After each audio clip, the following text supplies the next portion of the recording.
Today's reading will be Part 2, Chapter 6 of How to Win Friends and Influence People.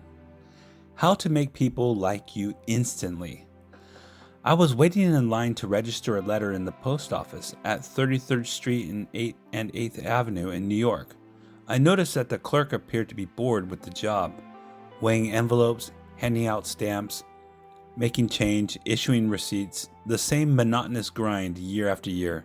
So I said to myself, I'm going to try to make that clerk like me.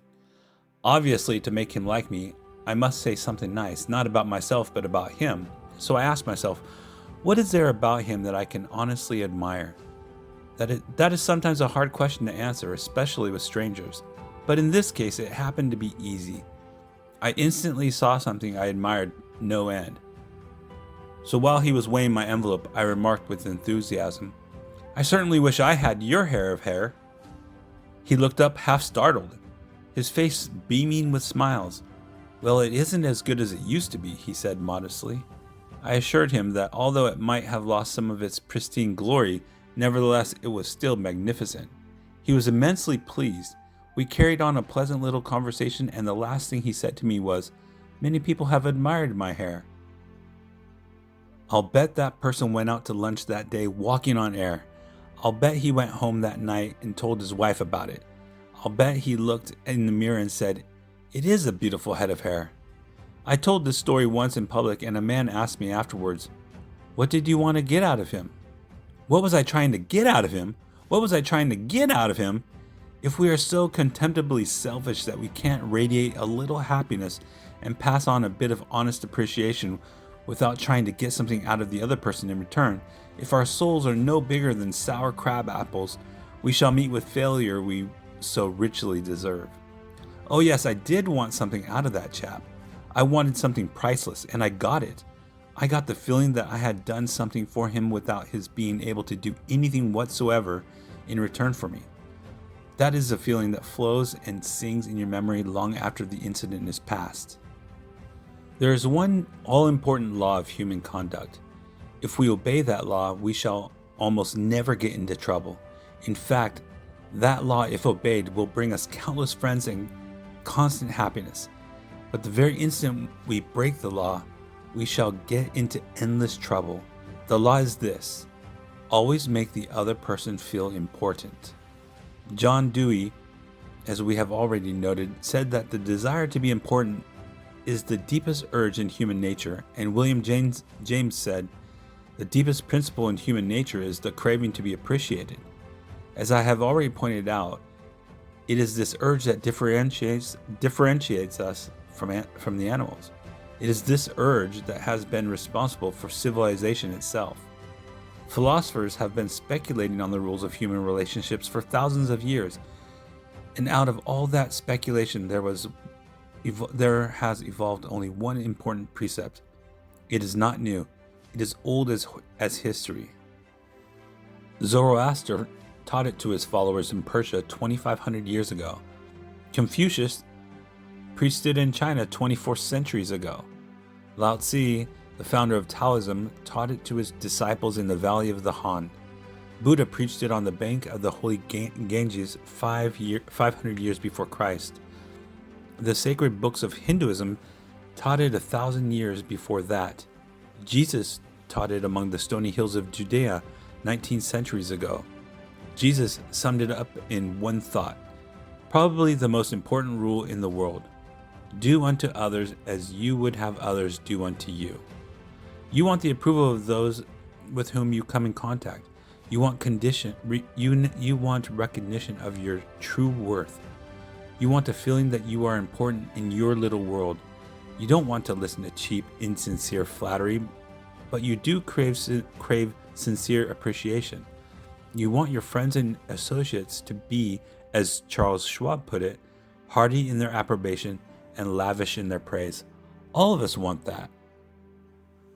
So let's obey the golden rule and give unto others what we would have others give unto us. How? When? Where? The answer is all the time, everywhere.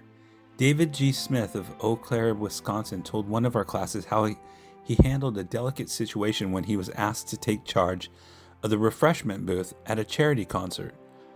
The night of the concert, I arrived at the park and found two elderly ladies in a very bad humor standing next to the refreshment stand.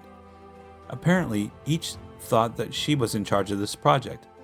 As I stood there pondering what to do, one of the members of the sponsoring committee appeared and handed me a cash box and thanked me for taking over the project.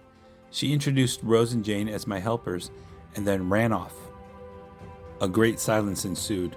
Realizing that the cash box was a symbol of authority of sorts, I gave the box to Rose and explained that I might not be able to keep the money straight and that if she took care of it, I would feel better.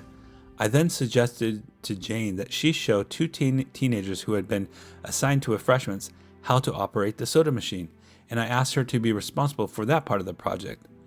The evening was very enjoyable, with Rose happily counting the money, Jane supervising the teenagers, and me enjoying the concert. You don't have to wait until you are an ambassador to France or chairman of the clambake committee of your lodge before you use this philosophy of appreciation. You can work magic with it almost every day. If, for example, the waitress brings us mashed potatoes when you have ordered French fries, let's say, "I'm sorry to trouble you, but I prefer French fries." She'll probably reply, "No trouble at all," and will be glad to change the potatoes because we have shown respect for her. Little phrases such as, "I'm sorry to trouble you. Would you be so kind as to? Won't you please? Would you mind? Thank you." Little courtesies like these oil the cogs of the monotonous grind of everyday life, and incidentally, they are all the hallmark of good breeding. Let's take another illustration. Hall Caine's novels, The Christian, The Deemster, The Manxman, among them, were all bestsellers in the early part of this century. Millions of people read his novels, countless millions. He was the son of a blacksmith. He never had more than 8 years schooling in his life, yet when he died, he was the richest literary man of his time. The story goes like this. Hall Caine loved sonnets and ballads, so he devoured all of Dante Gabriel Rossetti's poetry. He even wrote a lecture chanting the praises of Rossetti's artistic achievement and sent a copy to Rossetti himself. Rossetti was delighted. "Any young man who had such an exalted opinion of my ability," Rossetti probably said to himself, "must be brilliant." So Rossetti invited this blacksmith's son to come to London and act as his secretary. That was a turning point in Hall Caine's life, for in his new position he met the literary artists of the day. Profiting by their advice and inspired by their encouragement, he launched upon a career that emblazoned his name across the sky. His home, Greba Castle on the Isle of Man, became a mecca for tourists from the far corners of the world, and he left a multi-million-dollar estate. Yet who knows, he might have died poor and unknown had he not written an essay expressing his admiration for a famous man. Such is the power, the stupendous power of sincere, heartfelt appreciation. Rossetti considered himself important. That is not strange. Almost everyone considers himself important, very important. The life of many a person could probably be changed if only someone would make him feel important. Ronald J. Rowland, who is one of the instructors of our course in California, is also a teacher of arts and crafts. He wrote to us about a student named Chris in his beginning crafts class. Chris was a very quiet, shy boy, lacking in self-confidence, the kind of student that often does not receive the attention he deserves. I also teach an advanced class that had grown to be somewhat of a status symbol and a privilege for a student to have earned the right to be in it. On Wednesday, Chris was diligently working at his desk. I really felt there was a hidden fire inside him. I asked Chris if he would like to be in the advanced class. How I wish I could express the look on Chris's face. The emotions in that shy 14-year-old boy trying to hold back his tears.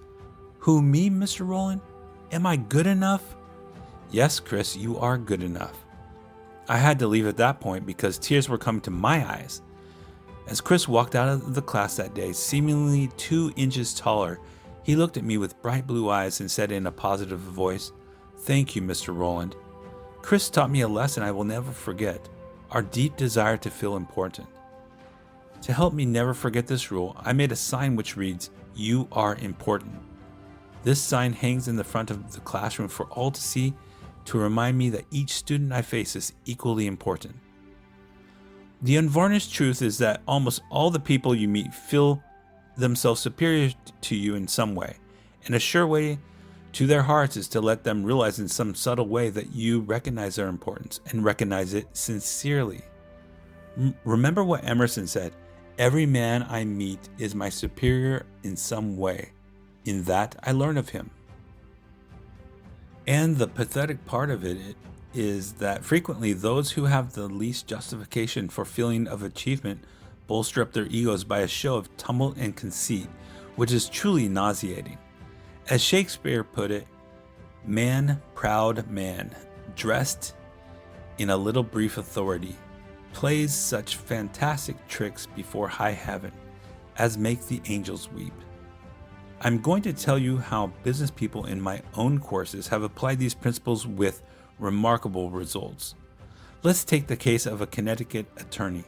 Because of his relatives, he prefers not to have his name mentioned. Shortly after joining the course, Mr. R. Blank drove to Long Island with his wife to visit some of her relatives.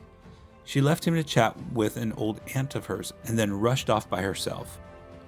She rushed off to visit some of the younger relatives. Since he soon had to give a speech professionally on how he applied the principles of appreciation, he thought he would gain some worthwhile experience talking with the elderly lady, so he looked around the house to see what he could honestly admire. This house was built about 1890, wasn't it? He inquired. Yes, she replied. That is precisely the year it was built. It reminds me of the house I was born in, he said.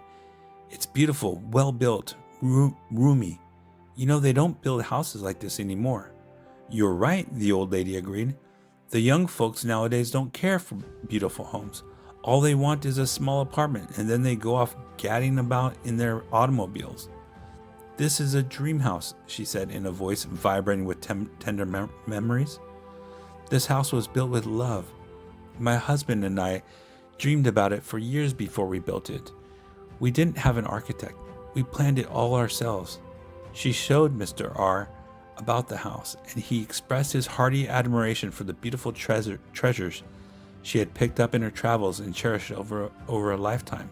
Paisley shawls, an old English tea set, Wedgwood china, French beds and chairs, Italian paintings, and silk draperies that had once hung in a French chateau. After showing Mr. R. through the house, she took him out to the garage. There, jacked up on blocks, was a Packard car in mint condition. My husband bought that car for me shortly before he passed on, she said softly. I have never ridden in it since his death. You appreciate nice things, and I'm going to give this car to you. Why, Auntie, he said, you overwhelm me. I appreciate your generosity, of course, but I couldn't possibly accept it. I'm not even a relative of yours. I have a new car, and you have many relatives that would like to have that Packard. Relatives, she explained. Yes, I have relatives who are just waiting till I die so they can get that car, but they are not going to get it. If you don't want to give it to them, you can very easily sell it to a second-hand dealer, he told her. Sell it? She cried. Do you think I would sell this car? Do you think I could stand to see strangers riding up and down the street in that car? That car that my husband bought for me? I wouldn't dream of selling it. I'm going to give it to you. You appreciate beautiful things. He tried to get out of accepting the car, but he couldn't without hurting her feelings. This lady, left all alone in a big house with her paisley shawls, her French antiques, and her memories, was starving for a little recognition. She had once been young and beautiful and sought after. She had once built a house warm with love and had collected things from all over Europe to make it beautiful. Now, in the isolated loneliness of old age, she craved a little human warmth, a little genuine appreciation, and no one gave it to her. And when she found it, like a spring in the desert, her gratitude couldn't adequately express itself with anything less than a gift of her cherished Packard. Let's take another case. Donald M. McMahon, who was superintendent of Lewis and Valentine nurseryman and landscape artist in Rye, New York, related this incident. Shortly after I attended the talk on how to win friends and influence people, I was landscaping the estate of a famous attorney. The owner came out to give me a few instructions. He gave me a few instructions about where he wished to plant a mass of rhododendrons and azaleas. I said, "Judge, you have a lovely hobby. I have been admiring your beautiful dogs. I understand you win a lot of blue ribbons every year at the show in Madison Square Garden." The effect of this little expression of appreciation was striking. "Yes," the judge replied, "I do have a lot of fun with my dogs. Would you like to see my kennel?" He spent almost an hour showing me his dogs and the prizes they had won. He even brought out their pedigrees and explained all the bloodlines responsible for such beauty and intelligence. Finally, turning to me, he asked, "Do you have any small children?" "Yes, I do," I replied. "I have a son." "Well, wouldn't he like a puppy?" the judge inquired. "Oh yes, he'd be tickled pink." "All right, I'm going to give him one," the judge announced. He started to tell me how to feed the puppy. Then he paused. You'll forget it if I tell you." "I'll write it out." So the judge went in the house, typed out the pedigree and feeding instructions, and gave me a puppy worth several $100s and 1 hour and 15 minutes of his valuable time, largely because I had expressed my honest admiration for his hobby and achievements. George Eastman of Kodak fame invented the transparent film that made motion pictures possible, amassed a fortune of $100 million, and made himself one of the most famous businessmen on earth. Yet in spite of all these tremendous accomplishments, he craved little recognitions, even as you and I. To illustrate, when Eastman was building the Eastman School of Music and also Kilburn Hall in Rochester, James Adamson, then president of the Superior Seating Company of New York, wanted to get the order to supply the theater chairs for these buildings. Phoning the architect, Mr. Adamson made an appointment to see Mr. Eastman in Rochester. When Adamson arrived, the architect said, "I know you want to get this order, but I can tell you right now that you won't stand a ghost of a show if you take more than 5 minutes of George Eastman's time. He is a strict disciplinarian. He is very busy, so tell your story quickly and get out." Adamson was prepared to do just that. When he was ushered into the room, he saw Mr. Eastman bending over a pile of papers at his desk. Presently, Mr. Eastman looked up, removed his glasses, and walked toward the architect and Mr. Adamson, saying, "Good morning, gentlemen. What can I do for you?" The architect introduced them, and then Mr. Adamson said, "While we've been waiting for you, Mr. Eastman, I've been admiring your office. I wouldn't mind working in a room like this myself. I'm in the interior woodworking business, and I never saw a more beautiful office in all my life." George Eastman replied, "You remind me of something I had almost forgotten. It is beautiful, isn't it? I enjoyed it a great deal when it was first built, but I come down here now with a lot of other things on my mind and sometimes don't even see the room for weeks at a time." Adamson walked over and rubbed his hand across the panel. "This is English oak, isn't it? A little different texture from Italian oak." "Yes," Eastman replied, "imported English oak. It was selected for me by a friend who specializes in fine woods." Then Eastman showed him about the room, commenting on the proportions, the coloring, the hand carving, and other effects he had helped to plan and execute. While drifting about the room, admiring the woodwork, they paused before a window, and George Eastman, in his modest, soft-spoken way, pointed out some of the institutions through which he was trying to help humanity: the University of Rochester, the General Hospital, the Homeopathic Hospital, the Friendly Home, the Children's Hospital. Mr. Adamson congratulated him warmly on the idealistic way he was using his wealth to alleviate the sufferings of humanity. Presently, George Eastman unlocked a glass case and pulled out the first camera he had ever owned, an invention he had bought from an Englishman. Adamson questioned him at length about his early struggles to get started in business, and Mr. Eastman spoke with real feeling about the poverty of his childhood, telling how his widowed mother had kept a boarding house while he clerked in an insurance office. The terror of poverty haunted him day and night, and he resolved to make enough money so that his mother wouldn't have to work. Mr. Adamson drew him out with further questions and listened, absorbed, while he relayed the story of his experiments with dry photographic plates. He told how he had worked in an office all day and sometimes experimented all night, taking only brief naps while the chemicals were working, sometimes working and sleeping in his clothes for 72 hours at a stretch. James Adamson had been ushered into Eastman's office at 10:15 and had been warned that he must not take more than 5 minutes, but an hour had passed, then 2 hours passed, and they were still talking. Finally, George Eastman turned to Adamson and said, "The last time I was in Japan, I bought some chairs, brought them home, and put them in my sun porch. But the sun peeled the paint, so I went downtown the other day and bought some paint and painted the chairs myself. Would you like to see what sort of job I can do painting chairs? All right, come up to my home and have lunch with me, and I'll show you." After lunch, Mr. Eastman showed Adamson the chairs he had brought from Japan. They weren't worth more than a few dollars, but George Eastman, now a multimillionaire, was proud of them because he himself had painted them. The order for the seats amounted to $90,000. Who do you suppose got the order? James Adamson or one of his competitors? From the time of this story until Mr. Eastman's death, he and James Adamson were close friends. Claude Marais, a restaurant owner in Rouen, France, used this principle and saved his restaurant the loss of a key employee. This woman had been in his employ for 5 years and was a vital link between Monsieur Marais and his staff of 21 people. He was shocked to receive a registered letter from her advising him of her resignation.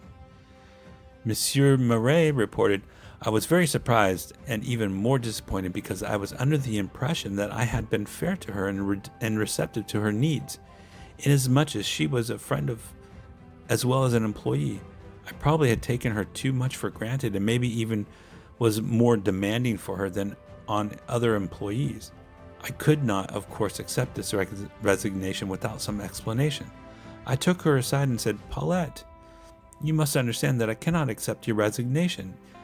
You mean a great deal to me and to this company, and you are as important to the success of this restaurant as I am.' I repeated this in front of the entire staff, and I invited her to my home and reiterated my confidence in her with my family present.